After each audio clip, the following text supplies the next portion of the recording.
This panel that we're working on is very diverse, because usually these panels have people from the same, it's either 3 people from an agency or 3 people from a brand. But here we have, Kelly from the doers side, we have Jonathan Binder from the brand side, and we have Gregg from the agency side. So it's a very, it's kind of like a treat, because it's a diverse crew that will give us a very different perspective on the art of storytelling. As you can read here, the goal of advertising is not to convince people, but to make them feel something. We make choices based on feelings, and there's no more powerful tool than a story. So thinking about how stories are told and the impact of stories and how those feelings can take, the consumer beyond just a normal sort of quote-unquote advertising. It's something that they can associate with, whether it's a story that they themselves have had an experience, a similar experience. It's something that really ties it back to themselves, and then they can connect better with the advertising. Okay. So Kelly, what makes for a good story? Okay, well, this room is way lighter than I was envisioning, so we're gonna have a good conversation. I want to keep it interesting and engaging, so feel free to ask questions along the way too. I mean, for me, I've been doing this for a long time, and there's the basics of storytelling, what we learn about in school, which is a beginning, a middle, an end, great characters, a plot. And for us and at home, what's really important is the setting. We are the setting. We're exactly where the story is unfolding, so it's something really important to think about. And then beyond the basics, the part that keeps me coming back to work for 9 years and more is the emotional narrative. I studied psychology in school. I'm really fascinated by the emotional part of storytelling. And I mean, there's no better story for me. When I first started at Colossal, we brought back hand paint. Nobody wanted hand paint. Nobody even answered the phone. We barely had a working phone. And I was walking down Bedford Avenue with my coworker, Jen, who's here. And I was like, I got it. I understand why hand paint is coming back and why people love it. And I started just like riffing off the whole Andy Warhol story. So I wanted to bring that to you guys to let you think about that too when you think about storytelling and whatever you're selling. And that the story about Andy Warhol and Campbell's was really an emotional story, and it was essentially a love story. Andy Warhol had a can of Campbell's soup every day for 20 years. So when he was trying to think about painting something that was relevant right then, he was talking to his friends, and they said, hey, paint something that makes, that everybody understands and everybody likes, and paint something that you love. So he started painting the Campbell Soup series. And the story was even more interesting because it was unscripted. Campbell didn't ask him to do this. He just started doing this free PR for Campbell Soup. And as we know today, there's nothing better than an influencer who becomes an influencer on their own accord. And so he painted the soup cans, and the narrative developed over time. And in the beginning, he had haters, as we all may do at some point in our career and life. And a lot of people didn't understand what he was doing. And Campbell Soup was kind of like, not sure really how I feel about this. And so the love story developed. And in the end, I mean, we all know these images. He made a inanimate object, a can of soup, iconic. So for me, when I think about storytelling and advertising, my brain started here when I first started at Colossal, and it keeps going back here. So I think it's an important one for us to all think about. Cool. All right, so we're going to watch a video now. And John, after the video, John will tell us a little bit about this one.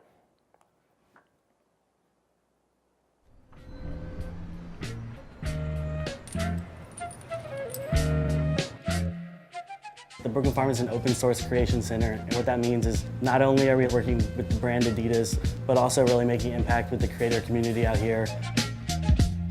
When we were approached to help curate this campaign that they're doing in partnership with Colossal, I thought it was an incredible opportunity. So this is the Pure Boost DPR. We got all the imagery of the product from the campaign for this shoe and then gave it to the artists and allowed them to reinterpret it in their own way. We wanted to create a project that did speak to Bushwick. The neighborhood is really known for its street art. We decided to crowdsource local artists to give them a platform to showcase their work. I find street running really rewarding because there's sort of an unpredictability to it. I could run down the same street 10 times, and each time it's going to be different. Running through the streets definitely gives you a lot more to see. I think there's a lot of things that come at you that you're not necessarily always ready for, but you have to be. You know, I see us paint these walls every day, so to be a part of that whole process and actually see my design go up on a wall, it's really exciting. As Colossal is doing only massive artworks, it's like Bushwick is the art gallery of colossal scale. So what I'm planning to do is to have a map with all the different walls painted by Colossal. That's my way to visit the city. One of the coolest things about these walls all being located in Bushwick is the fact that the creative community there is just continuing to thrive. To take this trip around Bushwick and see each wall one by one and see how their work has come to life on this scale is going to be really exciting. So John, what was the story here with this, and who were the characters, and what was the actual plot? Cool. So yeah, I'm going to peel back a couple layers. There's a couple layers as to how we got to a project like this, just to give you a more context of how Adidas would approach something like this. So three things. The first thing is creativity and how Adidas has positioned itself over the last few years. Our mantra, if you may have seen, is here to create. And so we've really identified creativity as this difference maker in the athlete's world. It's not only how they play the game or play a sport, but it's how they carry themselves outside of sport as well. And what we've seen in sports culture is that it's just that. It's a part of a larger cultural conversation. And what we've seen as sports is much more dimensional than what you'll see on ESPN. It really has just been this thing. It's what we see it as an expression, just like we see art and music and fashion. And that's kind of where Adidas has kind of carved out the market to say, hey, it's not just about sports, it's this creative expression. The second thing, and you've heard a couple people talk about it on the video, was this idea of open source. So this is actually a strategic pillar of the brand. We've borrowed this term from the tech world, open source, but really what this is embracing collaboration. And that could be collaborating with artists for a campaign, but it's also partnering with companies and other resources to relook at our product and how can we make it better? How can we make material, yarn in our shoes out of ocean plastic waste? So it's this idea of really embracing outside ideas to help shape Adidas and our narrative. And then finally, the third thing, which gets to the core of this project, is our product was inspired by city running. And so this shoe was created for city running. And so all these three things really need to come together. They're very important in how we would eventually land on a project like this. And so really the story here, the plot, or the kind of the headline, if you will, is partnering with these young artists in New York and open sourcing our campaign and to really be authentic to the people in the city. So the setting, of course, is New York. Now this was, to give you some additional context, this is a global campaign for this product. However, because there was such a close tie to New York, and again, speaking on open source, years back when this product was being developed, we were working with runners in the city and figuring out what's important to them for a running shoe. So this starts back years in product development. And then fast forwarding to now, so it's a global campaign, but even from a U.S. marketing perspective, we're concentrated on the whole country, but we really want to have a presence in New York. And so from a character standpoint, yes, it's of course these artists that we're giving a platform to, and we're letting them tell our story and reinterpreting what running and creativity means for them in their city. And then from a consumer standpoint, the character is really just runners in general. And we can talk more about the difficulties within the campaign, but I think one thing when we talk about running, there's a lot of connotations that come with that word. Usually when you ask people if they're a runner, they get a little nervous because they think, well, do I run marathons? Do I train a lot? Do I get up every morning and run? So therefore they will, if no is the answer to all those questions, they'll say, no, I'm not a runner. But the idea is if people run casually or run every once in a while, they are in fact runners, and that's what we're trying to do is embrace this idea of sport that doesn't need to be intimidating, but it's part of your everyday culture. It's a part of your everyday life. So. Excellent, excellent. All right, we're going to check out the next video. One sec.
So Greg, I'll ask you the same questions again. Like, what was the story here? Who were the characters and the plot? So I think we looked at things kind of from an agency perspective, like who's the audience, what's the insight, and what's the opportunity for us, right? So for Delta, when we're looking at the audience, like who are the characters, we're really talking about these future first-class flyers. Not the people that are sitting on the front of the plane, but the people that eventually will sit at the front of the plane. How do we make a connection with them? The next was the insight, right? We're working with jaded New Yorkers here in Brooklyn. How do we connect with them, right?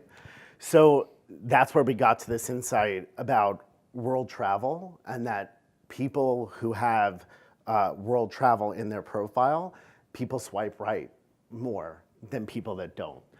So that's the insight, and insights are everywhere. That's where we get kind of the crux of the story, the activation. So once we figured that, then we were able to execute and work with Colossal to kind of create the media opportunity, not just to use out of home in its traditional sense, but to kind of work beyond, right?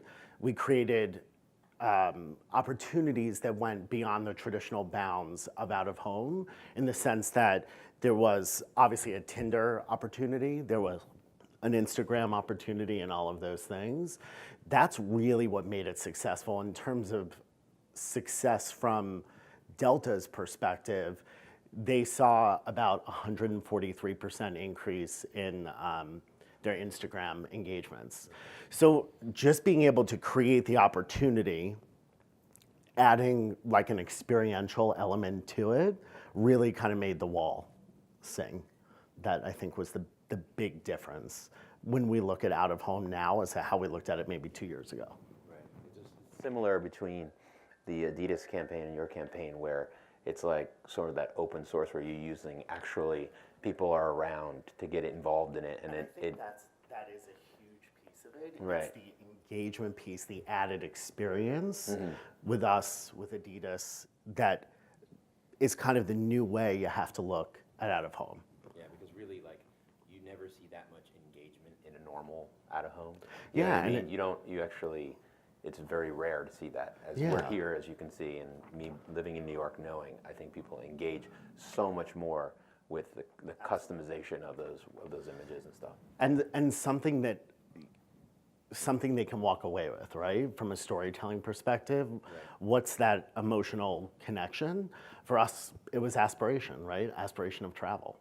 I think that's the big takeaway from all that. You know, what's that?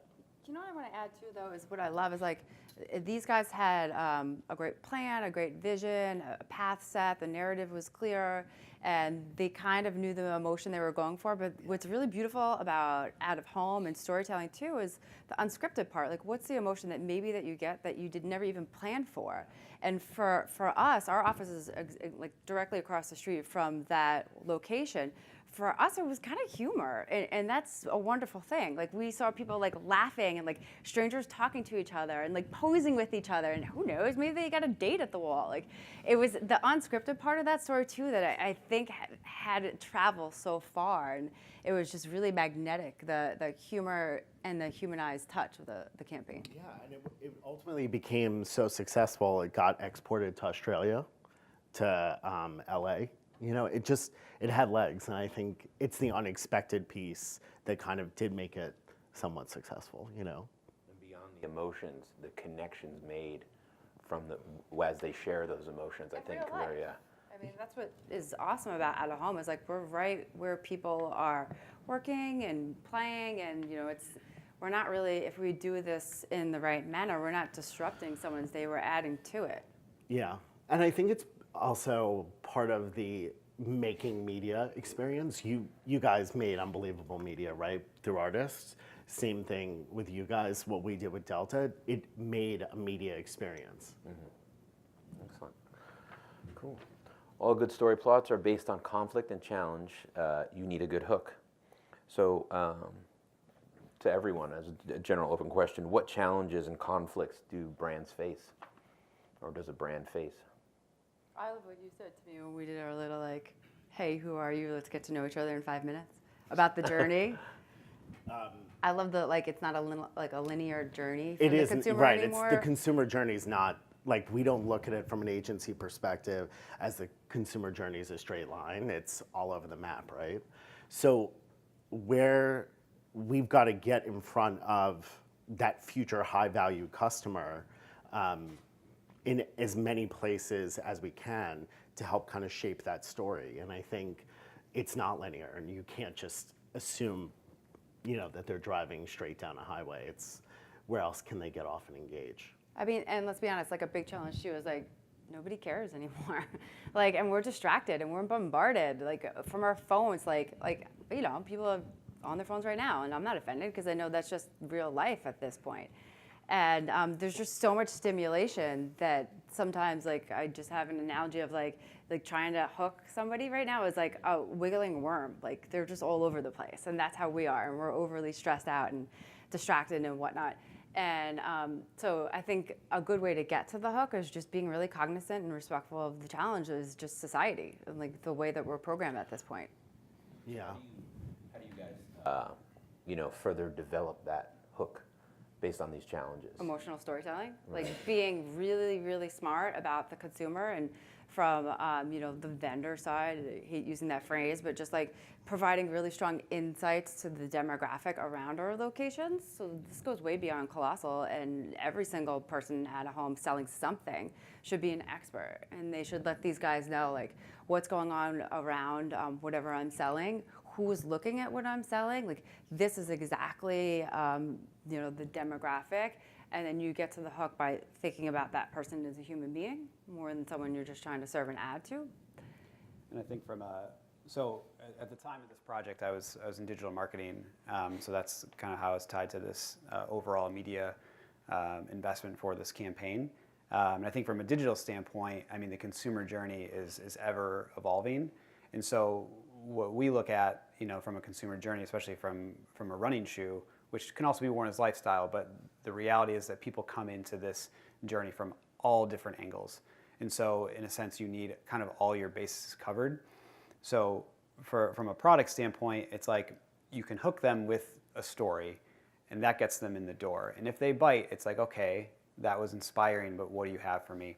So then there's the tech portion part of it. So this is a debate that we have all the time, you know, within Adidas, is that do you lead with tech and innovation and how amazing this product is, or do you lead with a story? And I think the answer is both, and you need both in your arsenal to make sure you are able to back up your claim wherever the consumer enters into that journey. So I think with an example like, you know, what Colossal is doing, it's like that's such an amazing way to get people to like turn their head and to think about a brand or a product in a different way. And then once they're in, it's like, oh, okay, what do you have for me? And that's where you have the backing up material. But they can also enter in from another angle. And if they start with that tech or with whatever that actual product is, it's like, okay, that's a good product. And then you back that up with a story, and it's like, okay, now I'm actually attached for a different reason. It's like that's kind of how these two things kind of come together. Excellent. Goldfish have Come on, you know you want to laugh. attention spans of 9 seconds. Our attention spans are worse, less than 8 seconds, and arguably as bad as Dory's, who has no short-term memory at all. If we don't aim for disruptive campaigns, we will not be noticed or remembered. What's the risk of not aiming to tell stories? For me, I think it's connections. You don't build loyalty, affinity, preference, all those great marketing terms. But it's true. I mean, people are loyal to Adidas because they love the product. People are loyal to Delta because they love the product or the experience. If you don't make that connection, then you just lost your next customer. So I think there is a piece of it that you've got to start really investing in storytelling and kind of moving in that direction so that you do make those connections that pay off, down the road. And it's such a human thing. I mean, I think the risk of not having a good story behind a brand or a product is coming off as one-dimensional. And I think the human aspect is people either are focused on their own story, their individual story, and what outside forces there are to help craft that, or they want to attach themselves to a much larger story. And I think if there's an idea or just a way of thinking that a brand can put out there, and for someone to attach themselves to that and say, yeah, okay, I can identify with that. So there's a connection, I think, exactly what you said. Yeah. And it's credibility too, right? I mean, once you make that connection, the brand starts earning credibility. I mean, that's enormous. I mean, for me, I can be here for 4 days telling you about the risks of not telling good stories, but I mean, there's a few things. Like, if you don't believe me and my eccentric creativity, believe science. And like I said before, I studied psychology. I'm really big into neuroscience. I think it's really effective in the workplace for multiple reasons. And if you study about storytelling, multiple sources say that when you tell a really effective story and you capture someone's attention, so we're going to already check those boxes. You got their attention, they're hooked, cool, great. Now, what's going to happen? There's this chemical released in your brain, and it's called oxytocin.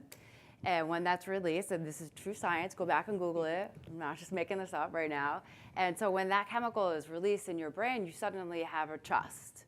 It's called the safety chemical in your brain. And so when you're feeling safe through this story that you're going to tell, now all of a sudden you have a brand affinity, and it's bigger than just a product launch. It's all of a sudden this consumer feels safe because you told them this story that they humanly connected to, and they're going to hopefully forever remember it. And this is scientifically proven. And beyond the science of that, there's all the data that a strong visual in a story is processed 60,000 times faster than words alone. And then for me, also the risk of storytelling is, like, let's be honest, like, we spend a lot of our days in our life working, and I think it's way more fun to try to work together to tell a good story than it is to fill out an RFP. So for us at Colossal, we try really to push to go beyond the Excel. Another little fun fact as I was researching and doing my homework for this is we spend 150,000 hours of our adult life working. And that's only including the portion of our life we're in the workplace. I subtracted the years when you're a kid. They don't count. You just have fun. So if you're going to spend 150,000 hours working, why don't you take a chance and try to tell a good story for your clients and for yourself? Because I certainly have a lot more fun when I come out of, like, a really good brainstorm with my clients and we're like, oh, this is awesome. We're going to tell this really cool story than a day when I know my team is just sitting there, like, playing around with numbers. So the risk is also selfish. It's to have a little bit more fun with yourself. Right. Okay. So it's difficult for companies to embrace the fact that the story is the #1 business tool in the world, as we've been discussing. But those that have done it are amongst the most successful brands on earth. So how could we, from each of your different perspectives, commit to more storytelling? How can we do that? That's big. I think it starts with the insights. No pressure. No pressure. I think it starts with consumer insights. That's To us, the kernel that we use, that's the hook. To us, without insights, I think it's going to be hard to make that connection and to get to really what matters to them, to the consumer, right? Without the insight, there really is no hook. So for us, I mean, I would say for me, it's 100% continuing to use the audience and then the insight to build out that opportunity. I think from my perspective, I would go back to this idea of open source that we've really embraced as a brand. And I think part of that came from this idea that, I mean, more and more consumers have such involvement in the conversation. It's not a one-way conversation at all, and that's nothing new. But I think back to Kelly's point of creating kind of an experience for people to take away, and you're creating lifelong ambassadors. With a campaign like this, I mean, yes, there's a product at the forefront. The bottom line is to sell a product. But I think if you can do both, you know, a product promotion and also a true brand expression, I mean, I think that's where you're going to win over people. And it may not be buying that product right now during that campaign, but it's a long game. I think it really is creating that credibility, as you were saying, and a trust with consumers to say, like, not only are we saying this in a campaign, we say these buzzwords like open source and collaboration and that type of thing, but if you're a brand that truly embraces that, people are going to see that. One example I'll bring up is, you know, kind of when I first started at the brand a few years back. In 2015, we were doing an all-star weekend campaign in New York, and this was kind of one of the first projects we did to really embrace this idea of bringing people into the brand. We partnered with like 5 different photographers in New York, and we basically just unleashed all of our product and the things that we were going to try to talk about during All-Star Weekend. And we said, take it, like, go to New York, go wherever you want, to where you grew up, where you played basketball, wherever, and basically tell the brand story through your eyes. We wanted to show up in New York, not just say we know New York. No, we're enlisting people who truly know the city. And you know, there's one kid who was 19 at the time. This is a few years back. He didn't even have a bank account yet, but this is one of his first projects, you know, taking photos. He's an incredible photographer. And just to see his story, like, after this project, I mean, it was leaps and bounds. Like, he got a bank account, which was great. But to see his career take off, and we've seen his network of people grow. And it was from there, I mean, he's been a brand ambassador, and it's not that he wears Adidas all the time. That has nothing to do with it. It's more about, like, how he has embraced just the idea of the brand and has spread the message there. And again, I think it's a way, again, we're hitting our bottom line and promoting the brand, but it's in a really authentic way. And that word is overused a lot, but it truly is in a way in which he's speaking on behalf of the brand and saying he's living out the belief that we were trying to share from the get-go. So.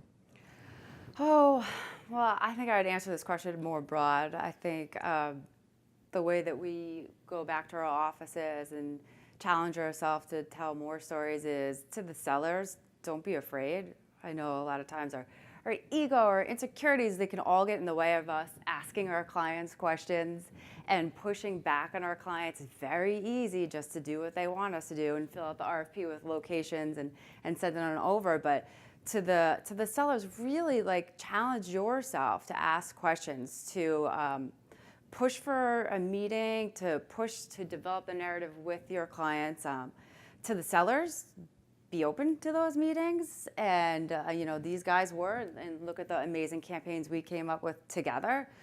So you know, put in that extra hours of work. I know an extra meeting isn't fun, but it is fun when we told a really cool story at the end and everyone's happy and we all make more money and get more clients.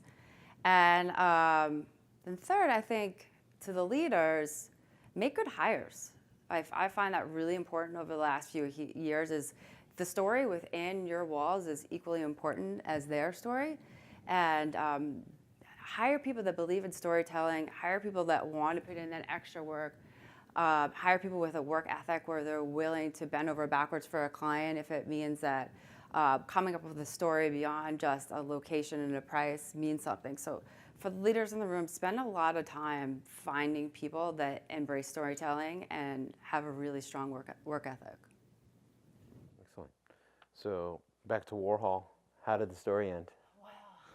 Like all good love stories, it ended with a love letter. And I thought this was so cool when I was studying this. So at the end, Campbell's was like, whoa, man, this guy did us a solid. This was the best free PR campaign maybe in history. And so someone from Campbell's wrote him, was like, yeah, I can't afford your painting at all, but I'll send you some soup. And I think that's wonderful. And so the story ended in obviously a success for Campbell's. They sold more soup, and they became so wildly popular around that time that socialites were wearing dresses with soup printed all over it into high events in New York City. So, I mean, the story ended in an unscripted manner, and I think that's a really cool opportunity for us in At Home is that when we're out there, when we hit go and the green light's on and someone's walking past a wall or a subway takeover or, a bus wrap, who knows what's gonna happen? And if we play our cards right and we set a really neat and thoughtful narrative, that tons of different emotions can happen. And when they're hooked, the best thing that we can do is then get those consumers to start doing some sort of action. So we have this whole uncharted territory of how At Home now bleeds into digital, and someone takes a picture of whatever they see that makes them feel inspired, and launches it out to the world. And like you said, then it can travel beyond even just the United States. So this story ended pretty darn good, and I think that we have the ability to craft some really cool stories if we put in the time. Excellent. We have a couple more minutes and want to take some questions from the audience. If anybody has any questions for the panel. He'll bring over the mic too. Oh boy, make it a good one. Hi. So I guess I'm wondering, when you're trying to pitch this to purchasers and to brands, how can you, what are your tips on justifying the additional production costs and showing them that the ROI will be better for something that's experiential as opposed to just a nice printed creative? Are you talking just about hand paint? Not just hand paint, just props, experiential, brand ambassadors, anything where the production's going to be higher than just a static or a digital. How can you kind of justify that into the production spend? I think it's that, I could speak just from firsthand, is when we're out there and we're painting a location, it also starts to become a performance art. So you have so much engagement that goes beyond the impressions. We're audited and we can tell you how many people are looking at the wall and exactly what you're paying for. But to justify an additional expense, it's that unknown. Hey, take a chance. And who knows how many photos are going to be taken of that location, what video is going to be captured that could live forever. We do a lot of content capture. It's a big part of our business going forward.